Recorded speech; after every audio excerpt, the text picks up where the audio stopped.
You are. I'm G Gooze. And how old are you? I will be 39 next week. And where do you live? Not your exact address, but where are we? Let's locate ourselves. We're in Chicago. I live in Wilmette, Illinois. And can you say a little bit about what you do and what your training is and background? So I'm trained as a doula, which is a labor support for women who are pregnant. I work with women and often their partners during pregnancy. I act as a resource and really any kind of support they need.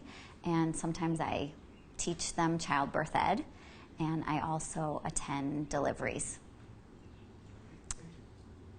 So, could you give us a Reader's Digest, not a thumbnail sketch, but a Reader's Digest synopsis of what brought you to adoption? How did you become aware of adoption, and how did it fit into your life? And how, starting back when? So it's interesting because I know that my whole life I had thought about adoption, and I can remember as a kid wanting my mom to adopt other children and asking her to, which she said no.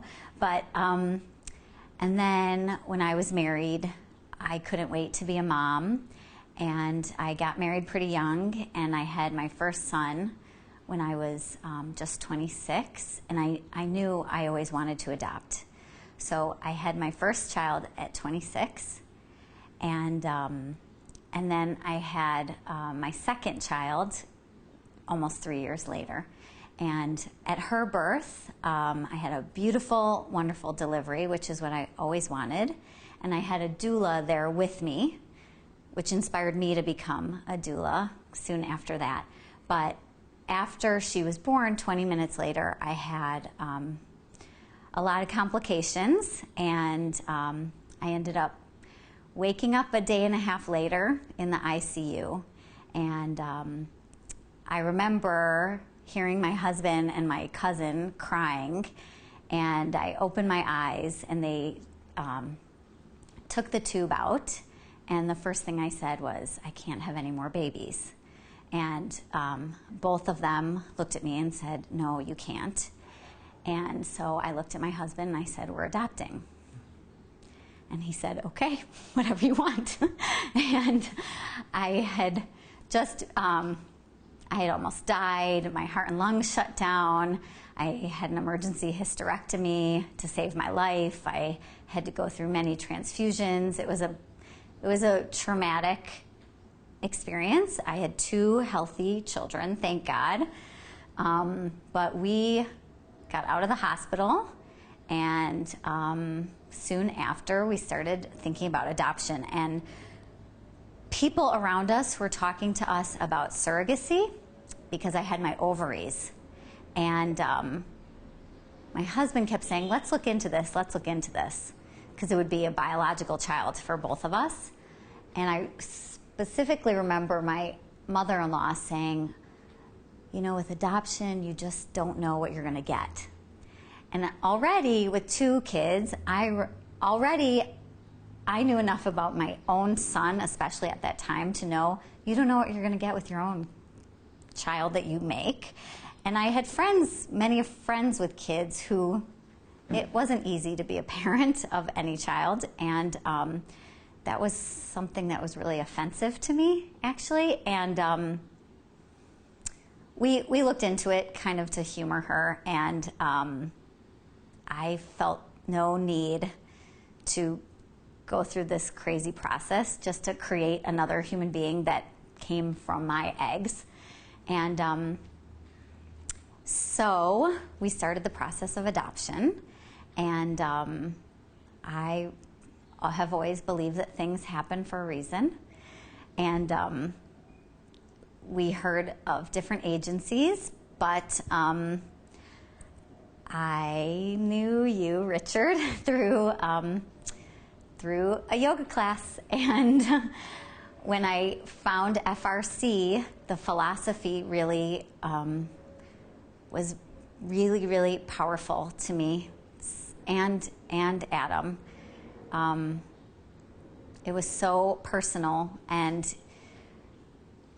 it just was so respectful of all of the people involved in the process, the child and the birth parents and the adoptive parents, and it felt 1,000% right. And our kids were still little, but we thought, oh, we already have 2 kids. This might take years and years and years. Let's just start the paperwork. And I remember filling out paperwork. At the same time, I was filling out paperwork for my kids' camp, thinking, oh my gosh, this is just so much paperwork for everything. And doing all this paperwork and just wondering about this child who could be in our life one day. And we turned in our paperwork in March. And 6 months later, September, and we're going on with our lives, and I'm healing.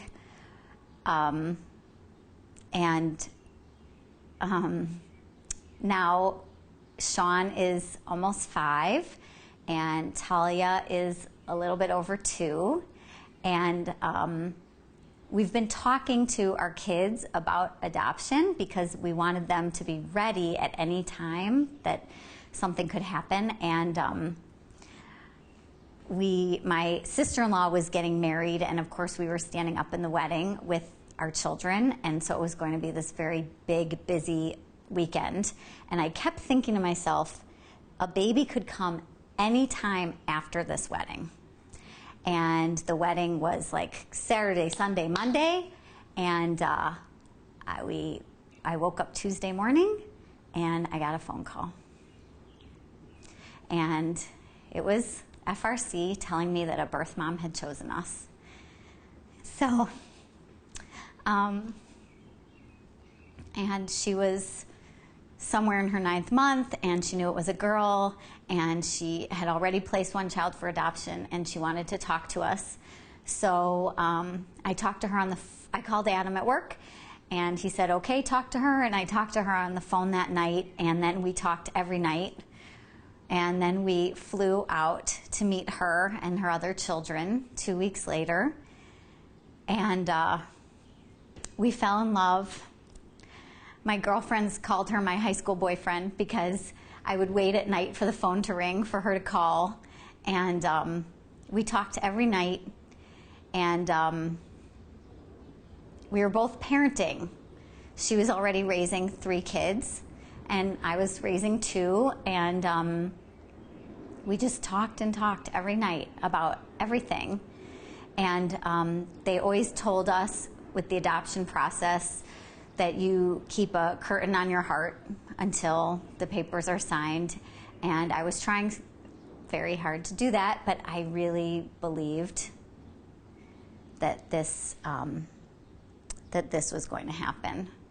And so we were getting ready. Do you want me to pause or something at some point? Fine. Okay. Did you go to other? Let's finish the thought, because you were saying about meeting your daughter's birth mom and that she was like your high school boyfriend.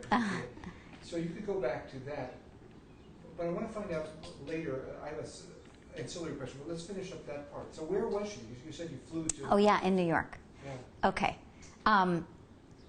So when our birth mom, something that was interesting was we had just kind of assumed she would be somewhere in Illinois, maybe southern Illinois or something like that, but we had this unusual situation that she was in New York. And she was in a small town in New York. And she found our agency online, and she had actually placed another child for adoption a 1.5 years earlier.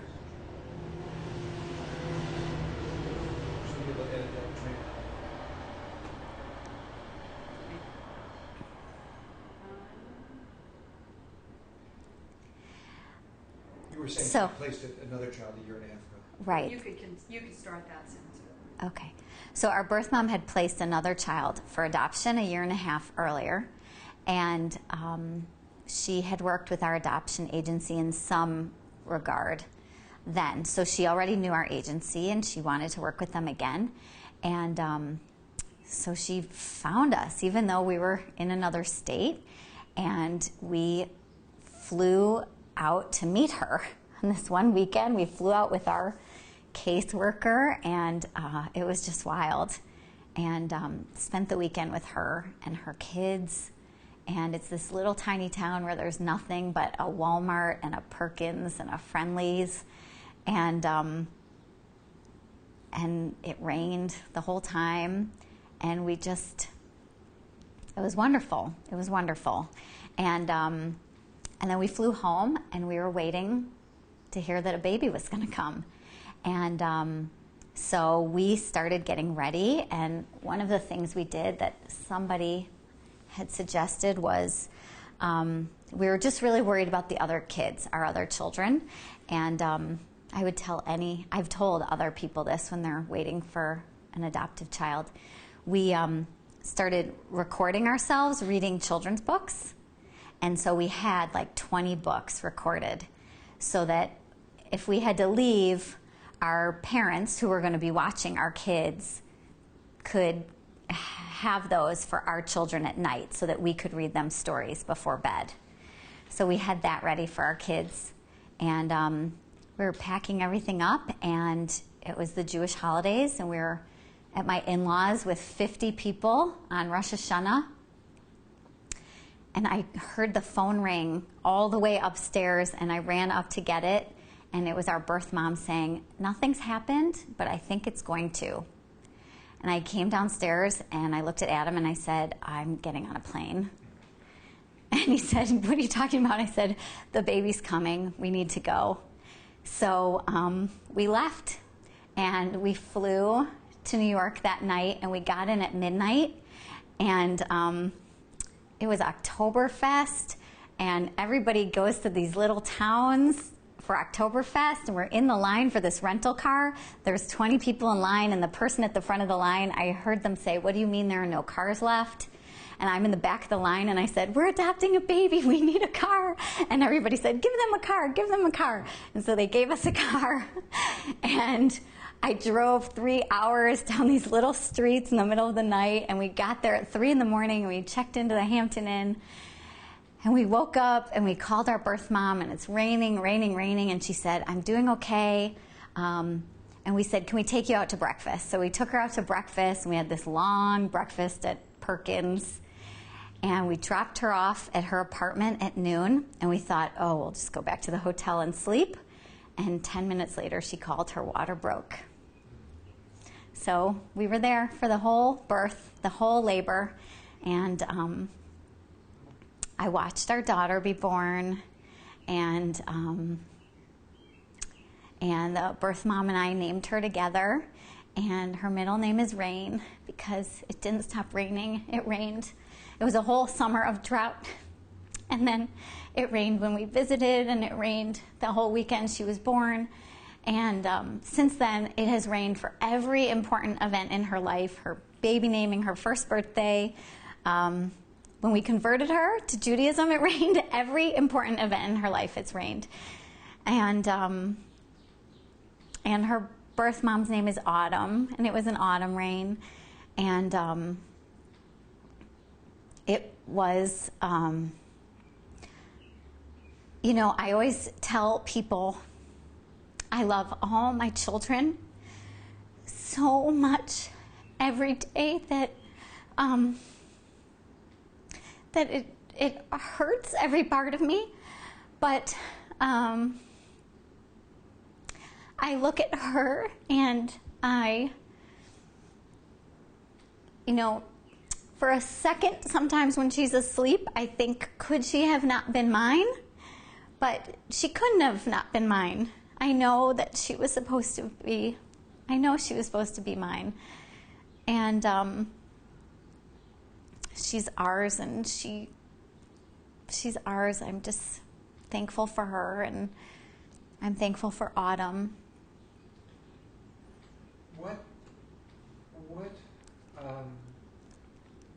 What kind of thinking did you and Adam go through?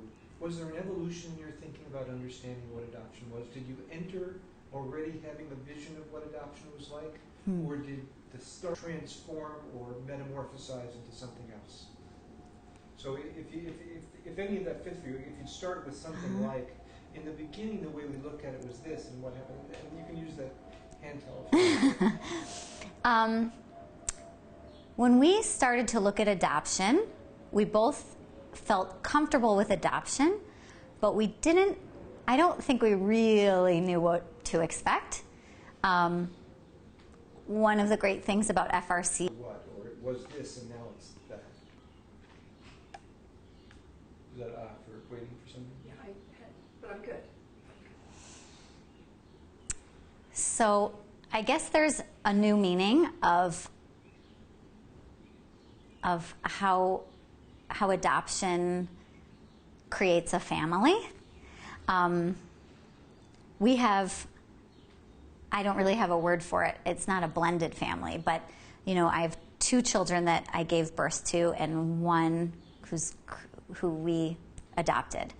And we have an interesting scenario because our daughter is actually, her birth mom is Caucasian, and her birth father is half African American, half Native American. And I've met him. He is very dark complected. He looks African American. But she is, my daughter is extremely, extremely fair. Very, very light skin, blonde hair, blue eyes. And the ironic thing is, everywhere we go with our 3 children, people say to her, how did you get a child that looks so fair? Because her looks are so different from mine. Right. And, you know, if we had adopted a child from China, or a child who was African American, who looked African American, people wouldn't say that. They would assume she was adopted, and they just wouldn't say anything. But people ask that question several times a week because her looks are so different from mine. So from the time she was little, you know, depending who the person is, Naomi knows her story, and sometimes she will say, I'm adopted, and she likes to tell people she's adopted. Depending who it is, sometimes I just say, isn't she beautiful? Or aren't we lucky? Things like that. If it's somebody who's a part of our life, I might tell them a little bit more. But it's just this interesting, it's an interesting part of our life that makes other people uncomfortable, I find. Even just saying the word adoption sometimes makes other people uncomfortable. And it doesn't make us uncomfortable. And that, I think, is something that I wouldn't have imagined about adoption within the family. What do you think the discomfort is, if that's a part that makes people uncomfortable? Well, even in 2013, I think people, at least in my life, when somebody says to me, oh my goodness, your daughter has blonde hair and blue eyes, how did you get a child that looks like that? And I say, well, actually, she's adopted. Isn't she beautiful? They say, oh, I'm sorry, I didn't know. Oh, I'm sorry. And they don't really quite know how to respond.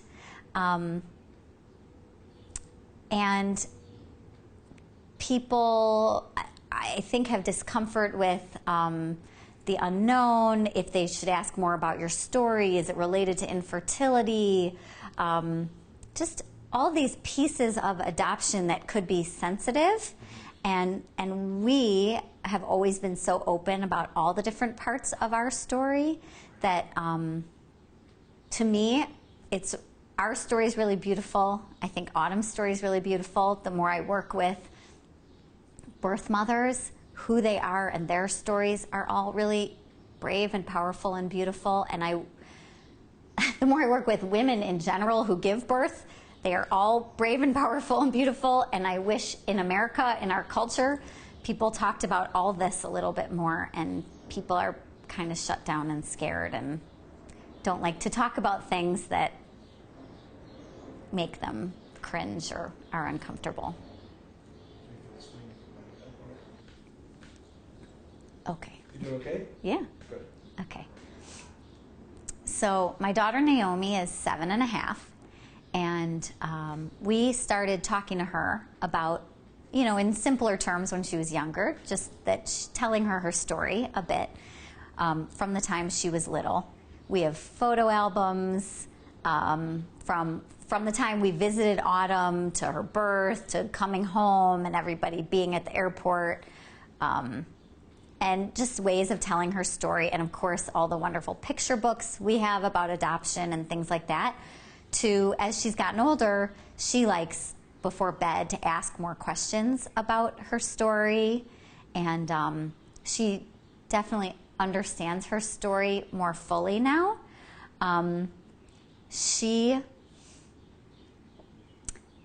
It used to be when she was maybe 3 or 4, sometimes people would come to the door, like to pick up, let's say to pick up a child who was having a play date with one of my other kids. And they'd come to the door and we'd say hello, and I would say, oh, and this is my other daughter, Naomi, and she would say, hi, I'm Naomi, I'm adopted. And the other parent would kind of say, oh, hi, I'm Bob, or whatever. And they would look at me and I'd say, she is, and she likes to tell people that. And it was this part of her identity that I guess she felt she wanted to share. And now she doesn't do that anymore. But she does sometimes talk about, she'll say things to me about, especially maybe with movies or books that we read, with a context of parenting, and she might add something about, well, Autumn knew that she wouldn't be able to take care of me as well as you and Daddy can. So she has added that part to it. And she knows that Autumn also loves her. But she also uses interesting language, child language. So like she loves making books. She's always stapling papers together and making books about whatever. And she made me a book recently, and I love Mommy, and Mommy does this and all this stuff. And on one of the pages she wrote, you are my real mommy. So I thought that was an interesting 7-year-old term of, for her, I know she understands that she grew in Autumn's belly, but for her saying, I am her real mommy, I'm the one who raises her and takes care of her every day and, makes her feel better when she's hurt. We've used the words before that, what does real mean? Autumn is your birth mom. She gave birth to you, and I'm your mommy. So I know it's going to evolve as she gets older. Does she have any contact with Autumn? When Naomi was a baby, we stayed. Our I don't want to say deal with Autumn, but what we communicated with Autumn from the time Naomi was born was that we were always open to whatever contact was most comfortable for her. And so when Naomi was released from the hospital, she came with us back to the hotel, and because we had an interstate adoption, we had to stay in New York for several days. And Autumn visited us at the hotel. She brought her mom and her aunts and her sisters, and all these people came and visited us at the hotel. And it was this really wonderful family feeling. And it wasn't like this separation. We felt really good about that. And we all hugged and kissed goodbye. And we left it that however she felt comfortable, we would always be comfortable with. And so we would always send cards and holiday cards and gifts for her kids. And she often doesn't have phone use, but she texts. So a period of time will go by and I won't hear from her, and then she'll start texting me regularly. And I call or text her when I think of her, but sometimes I hear back and sometimes I don't. And when Naomi was about 2.5, Adam and I took a car trip and visited Autumn and her kids. And that was really amazing for all my kids to meet all of her kids. again, it rained the whole time, and we stayed in our hotel and swam in the indoor pool, all the kids together, and hung out, and it was pretty neat. I've got a lot of pictures, and so that was really special. And we haven't seen them since then, but we communicate at least once or twice a year. And I feel like as time goes on, I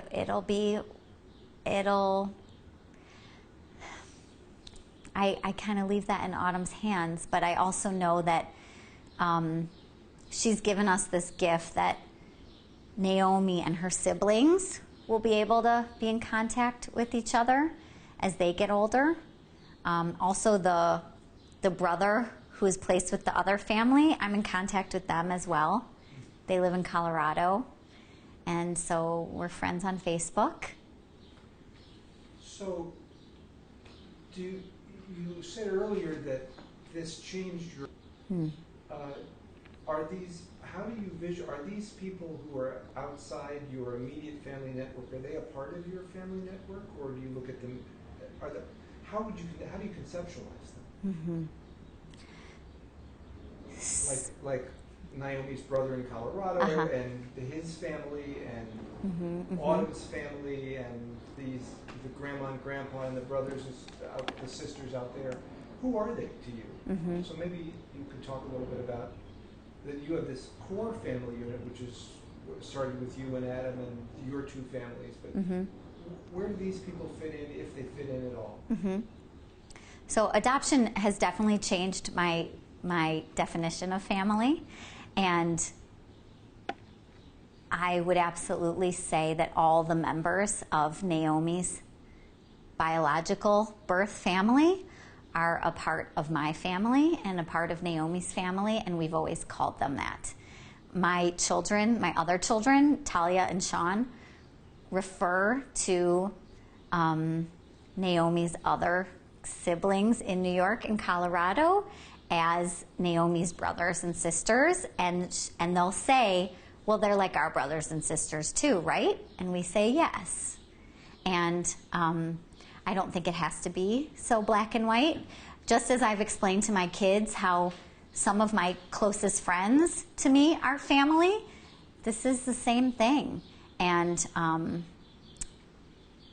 I tell my kids, you can't have too many people who love you. So these are all part of the people that love us and love Naomi. I kind of have a vision of, we're getting ready for my son's bar mitzvah in the fall. And I'm thinking ahead to 6 years, Naomi's. Ideally, I would love for Naomi's birth mom to be there, to be part of that. You know, she knew one Jewish person in her hometown, and when we had talked for that month on the phone at night, and I said to her, you know, I asked her questions about choosing a family who was Jewish and how did she feel about that, and she said, I just wanted a family with faith, and I knew someone who was Jewish, and they were a really good person, and I really respected their faith, and we talked at great length about that and about what it means to be Jewish and Christian and all those things, and I had told her about us doing the conversion process with Naomi when she was 7 months old and what that meant. And I think it'd be meaningful to her to be at Naomi's bat mitzvah and what that means to study for that and become an adult. And so I would love for her to be there. Just a couple more things about FRC. So when we were starting the process, we didn't know whatever the story is, but I know you settled on FRC because you felt comfortable with our philosophy. What did you see out there? What did you find out about agencies and when you started looking? So when we started the adoption process, I initially knew about FRC from knowing Richard, but we felt like we should look at other agencies just to compare apples to apples. And we looked at 2 other agencies that were well known, and we went to their kind of initial meet and greet type meetings. And right off the bat, we both sat in those meetings and listened to the information and asked questions. And we did not feel like they were personal. We didn't feel that they were going to address our needs. And for us, as people already raising children, we were concerned. Both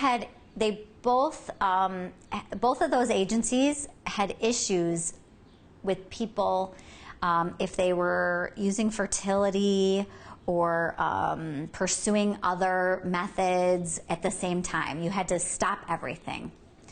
And as somebody who was already parenting other children, but still really, really, really wanted to adopt, I really believed that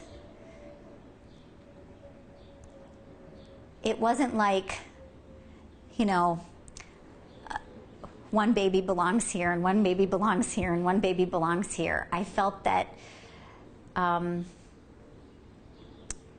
people should have a right to do what feels right to them, and that children end up where they belong and families end up where they belong, and that it's so unique to individuals and families, and so they didn't feel right to me.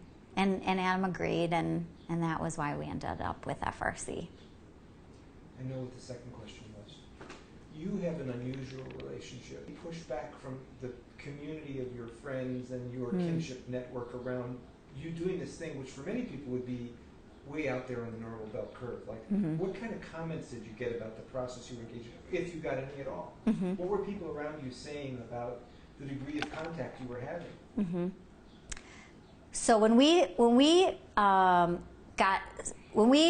were far enough along in our adoption process that we knew we wanted open adoption, and then once we met Autumn, and it was clear that this was a good match, and hopefully this was going to be our birth mom, there were some people in our families who started to feel uncomfortable, and there were many people supporting us who felt great about it, who were saying, who were holding their breath almost as much as we were, who were waiting for the phone to ring almost as much as we were.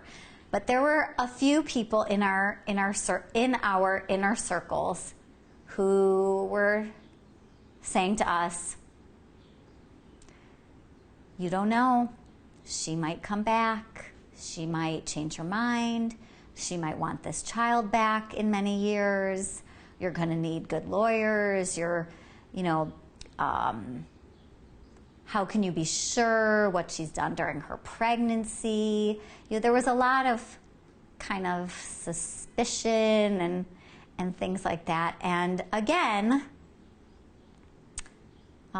we felt that we had to have trust in the process and trust in our instincts of what we were feeling and what we were feeling about this woman, and faith in all of it. And again, you give birth to a child and you don't know what you're getting. I can say that now. Out of my 3 children, they are giving me a run for my money every day, and it is certainly not Naomi who is giving me the most on most days. Some days she is, but not most days. And it's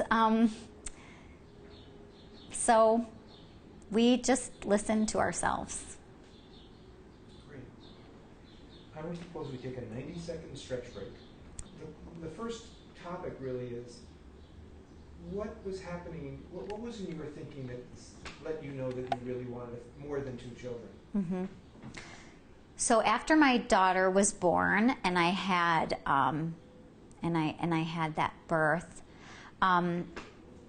well, I knew that our family was not complete for a few reasons. One was I'm the oldest. I have 2 younger brothers, and if you ask anyone in my life who knows me, my 2 brothers are the most important people in the world to me. And I have wonderful parents. They didn't do everything right, but what they did absolutely right was somehow make the three of us love each other more than anything on this planet. And all three of us we would just jump over the moon for each other. And there's something about three that it's not just him or her, or you or me.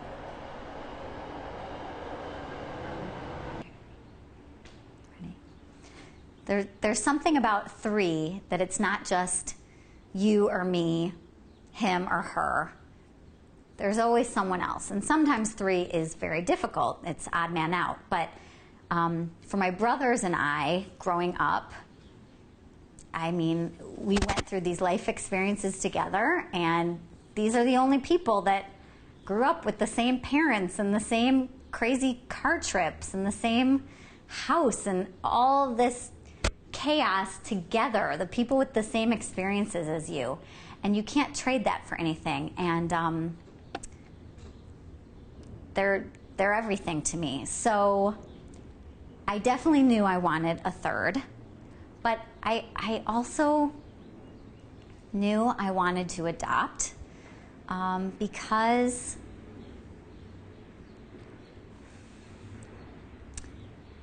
I think I knew I could. I was a teacher before I had kids.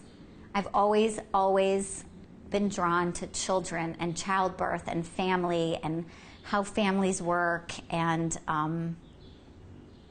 I knew I could. When I was a teacher, I loved the children in my class, often like my own, and this was before I had my own children. And I knew that a child didn't need to come from me to be mine.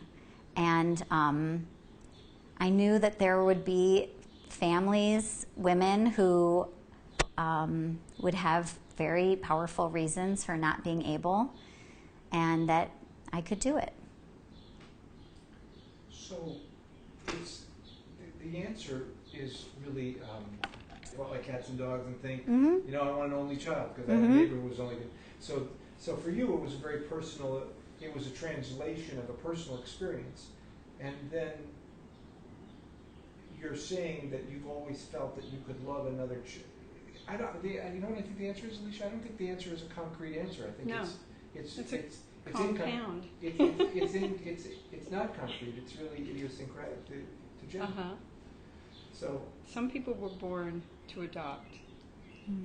but I think in your thing, circumstances led you to a place where if you were going to fulfill your vision of family, let's take a 90-second break and then segue over to the doula experience. Okay. Okay. We're done for the day. All right.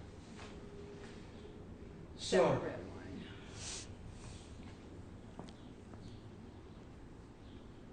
tell me when you're ready. Oh, I'm sorry. I'm ready. So, I want to segue into asking you about your experience with birth moms and what you notice about the birth moms you've worked with. So, can you say a little bit about your work as a doula and how it came to be that you are interacting with birth moms, and why is this an area of interest for you, or that you've cultivated, or serendipitously? So when my daughter was born, I had a doula with me because I believed that would create a more positive birth experience, which it did. Despite it being a traumatic birth, afterwards, the birth experience itself, the labor, was all I had ever hoped for. And I attribute most of that to having a doula there.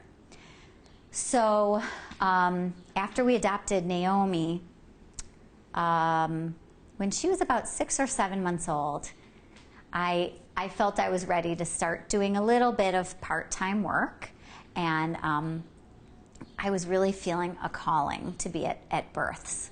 I was really strongly feeling I needed to be around women who were having babies, and I decided to train to become a doula. And I did a training through a wonderful organization called Alice, and I met some wonderful friends, and I learned a lot about childbirth and delivery, but more importantly, I learned about how childbirth transforms a woman, which I knew firsthand, but for the first time, somebody actually said those words. Oh, Are you okay doing this discussion with Maria present? Because maybe she wants Yeah. to. Okay. So I finished my doula training, and for several years I worked as a doula with some partners, and we would get hired by women and their husbands or partners, and I would go to 3 to 4 births a month where I would get paid. I was hired by them. I would work with them during different stages of their pregnancy, and I also got certified to teach childbirth education at the same time.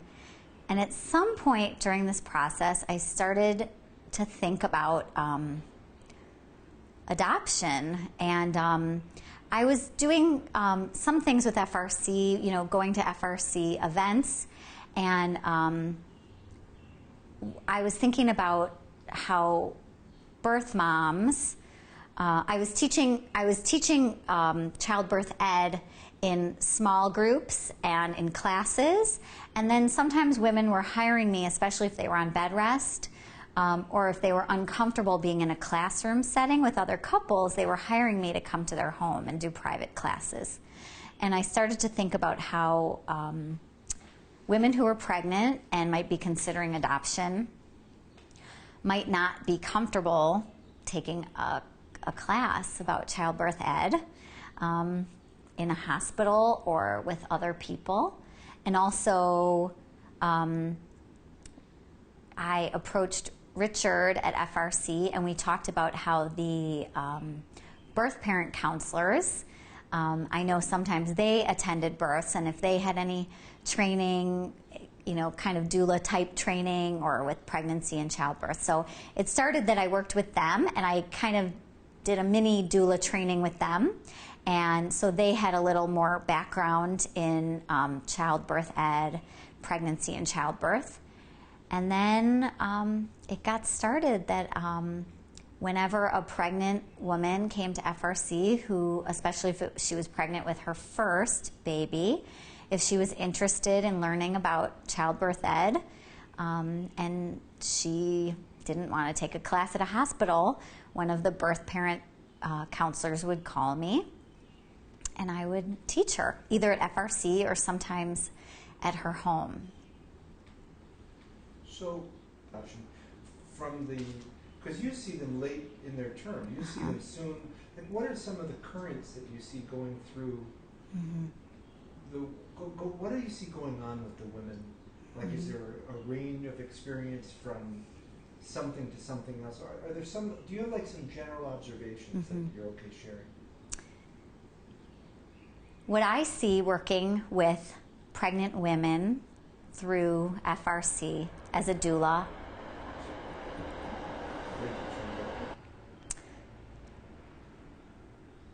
what I see working with pregnant women through FRC who are thinking about adoption as a doula and as a childbirth educator, I see women who are incredibly thoughtful about what is going on in their bodies and in their lives. They are amazingly present, despite whatever circumstance or situation led to where they are.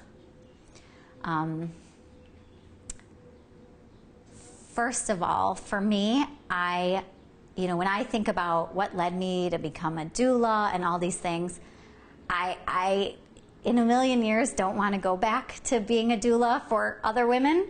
I pretty much now only want to be a doula for pregnant women who are considering adoption, because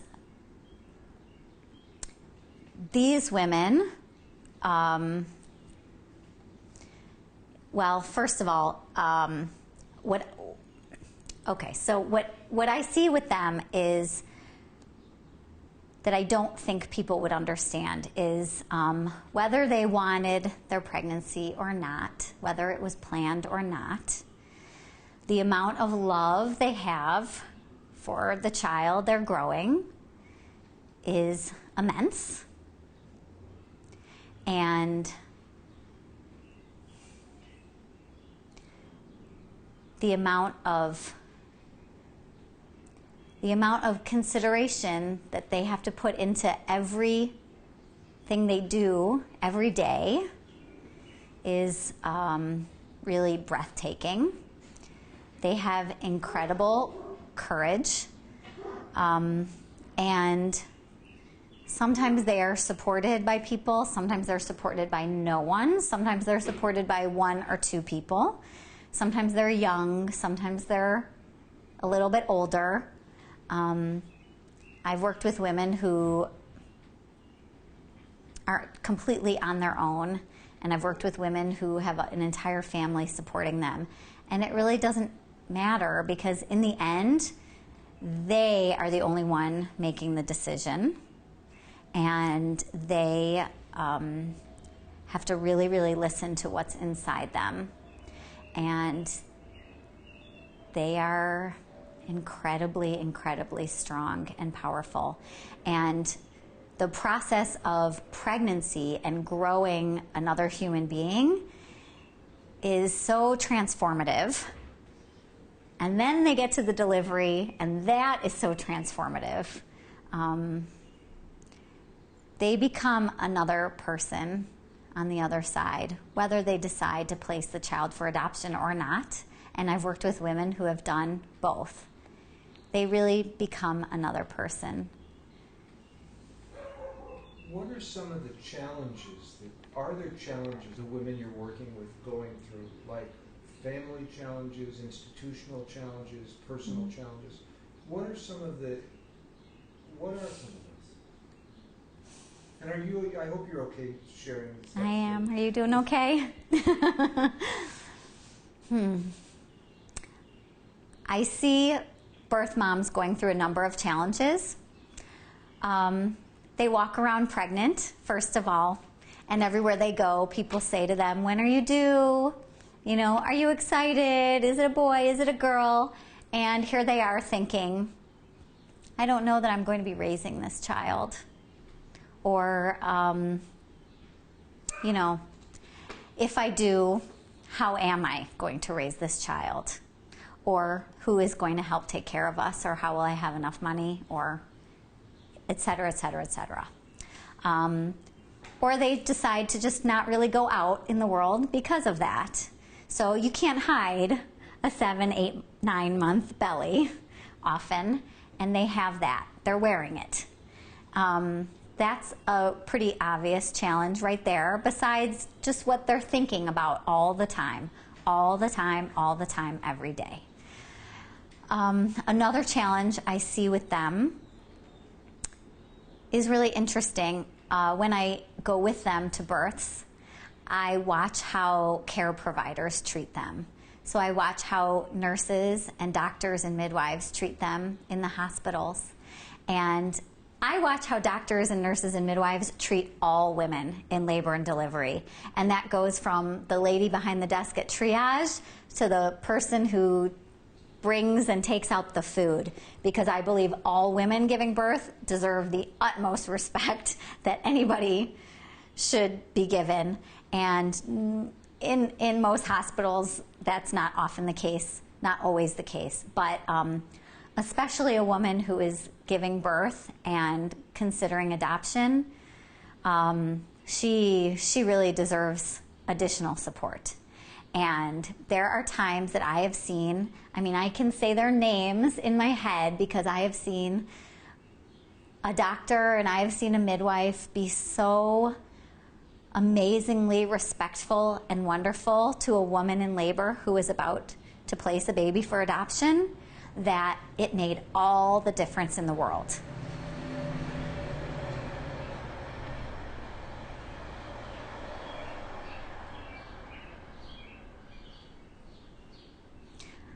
I have seen care providers look at a young woman in her eyes and say to her, I am so glad you're here.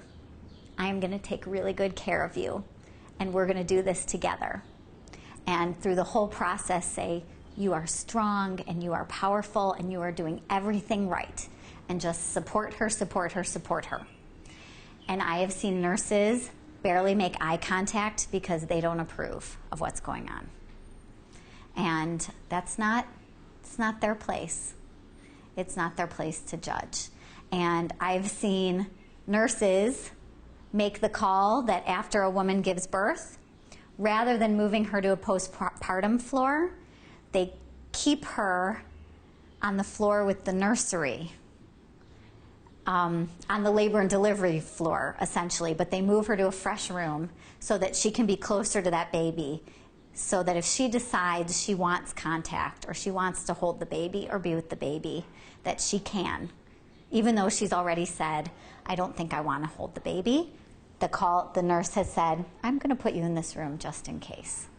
So there are some really wonderful people out there, and then there are some challenges with care providers in the system who are not respectful of a woman's choices and probably just not seeing the big picture of everything that this woman has to go through. You have women who are working with you who ask you about adoption, and if they do ask you, what are the kinds of questions that you've been asked by women? So I feel really honored that I'm able to work. I feel really honored that I'm able to work with birth mothers while they're pregnant, because I have training as a doula and a childbirth educator, but there are lots of doulas and childbirth educators. I'm also a mom, and I'm also an adoptive mom. And I hope that what I'm able to bring to the table is an honesty about who I am and my experience and this other side of the table. So I always introduce myself and tell them a little bit about my story. And I know what it's like to be pregnant, and I know what it's like to give birth, so I've done that. But I also met my birth mom when she was somewhere in her 9th month pregnant, and went through the end of her pregnancy with her. I was there for her labor and delivery, and I adopted a child. And I'm able to say to them that not a second of a day goes by that I don't think about her and love her and respect her and thank God for her and wish every wonderful thing for her, because what would I do without her? And so my gift to them, I hope, is to be able to love them and support them and hold their hand and hug them and give them the knowledge I have to help them navigate the rest of their situation as best as they can, but to also say to them, somebody is going to really, really, really love you for the rest of their life in a way that I don't even have words to explain. And I believe in that. I believe in sending out light and love in the universe and hoping that people feel that. And that's my place when I work with women. And they ask me a lot of questions. Sometimes they ask me, really logistical things, like recently a woman asked me, when is my body going to look like normal so that I can go home? Because her family at home does not know that she was pregnant. And so I told her all about what the process is going to be like after she gives birth.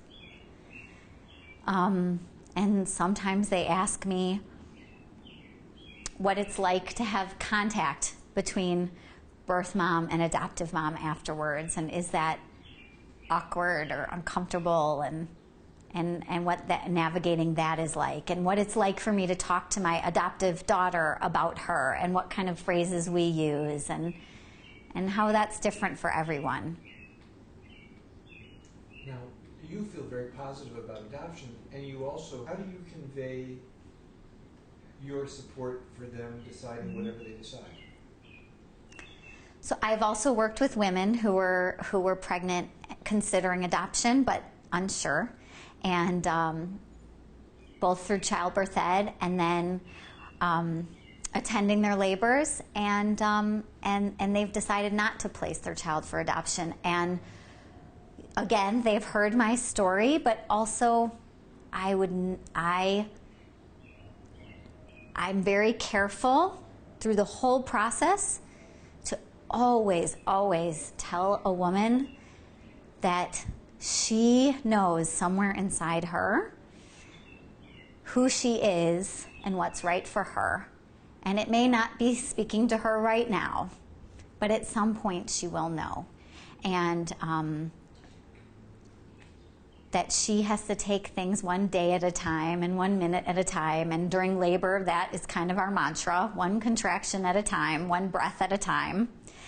And when a woman goes through labor and holds a baby for the first time, sometimes that's the moment it speaks to her, or the next day. And the women I've worked with who've chosen to keep their babies and raise them have been very happy with that decision, and that was right for them.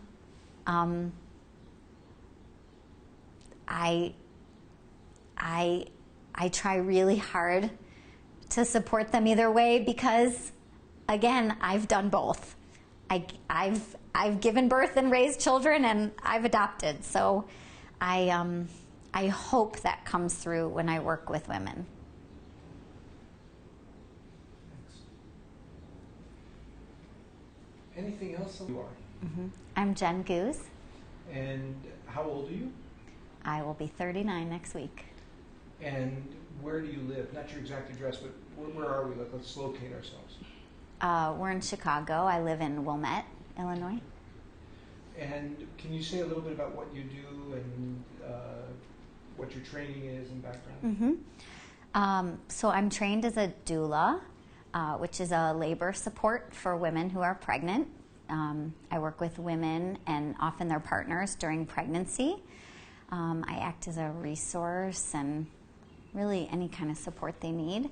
And sometimes I teach them childbirth ed, and I also attend deliveries. So, could you give us a Reader's Digest, not a thumbnail sketch, but a Reader's Digest synopsis of what brought you to adoption? How did you become aware of adoption, and how did it fit into your life? And how, starting back when? So it's interesting because I know that my whole life I had thought about adoption. And I can remember as a kid wanting my mom to adopt other children and asking her to, which she said no. But and then when I was married, I couldn't wait to be a mom. And I got married pretty young, and I had my first son when I was just 26, and I knew I always wanted to adopt. So I had my first child at 26, and then I had my second child almost 3 years later. And at her birth, I had a beautiful, wonderful delivery, which is what I always wanted. And I had a doula there with me, which inspired me to become a doula soon after that. But after she was born, 20 minutes later, I had a lot of complications, and I ended up waking up a day and a half later in the ICU. And I remember hearing my husband and my cousin crying, and I opened my eyes, and they took the tube out, and the first thing I said was, "I can't have any more babies." And both of them looked at me and said, "No, you can't." And so I looked at my husband and I said, "We're adopting." And he said, okay, whatever you want. And I had just, I had almost died. My heart and lungs shut down. I had an emergency hysterectomy to save my life. I had to go through many transfusions. It was a traumatic experience. I had 2 healthy children, thank God. But we got out of the hospital, and soon after we started thinking about adoption. And people around us were talking to us about surrogacy because I had my ovaries. And my husband kept saying, let's look into this, because it would be a biological child for both of us. And I specifically remember my mother-in-law saying, you know, with adoption, you just don't know what you're going to get. And already with 2 kids, I knew enough about my own son, especially at that time, to know you don't know what you're going to get with your own child that you make. And I had many friends with kids who it wasn't easy to be a parent of any child. And that was something that was really offensive to me, actually. And we looked into it kind of to humor her. And I felt no need to go through this crazy process just to create another human being that came from my eggs. And so we started the process of adoption, and I have always believed that things happen for a reason. And we heard of different agencies, but I knew you, Richard, through a yoga class. And when I found FRC, the philosophy really was really, really powerful to me, and Adam. It was so personal, and it just was so respectful of all of the people involved in the process, the child and the birth parents and the adoptive parents, and it felt 1,000% right. And our kids were still little, but we thought, oh, we already have 2 kids. This might take years and years and years. Let's just start the paperwork. And I remember filling out paperwork. At the same time, I was filling out paperwork for my kids' camp, thinking, oh my gosh, this is just so much paperwork for everything. And doing all this paperwork and just wondering about this child who could be in our life one day. And we turned in our paperwork in March. And 6 months later, September, and we're going on with our lives, and I'm healing.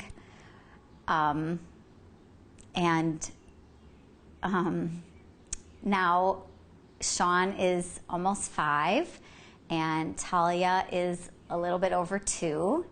And we've been talking to our kids about adoption because we wanted them to be ready at any time that something could happen. And my sister-in-law was getting married, and of course we were standing up in the wedding with our children, and so it was going to be this very big, busy weekend. And I kept thinking to myself, a baby could come anytime after this wedding. And the wedding was like Saturday, Sunday, Monday, and I woke up Tuesday morning and I got a phone call. And it was FRC telling me that a birth mom had chosen us. So, and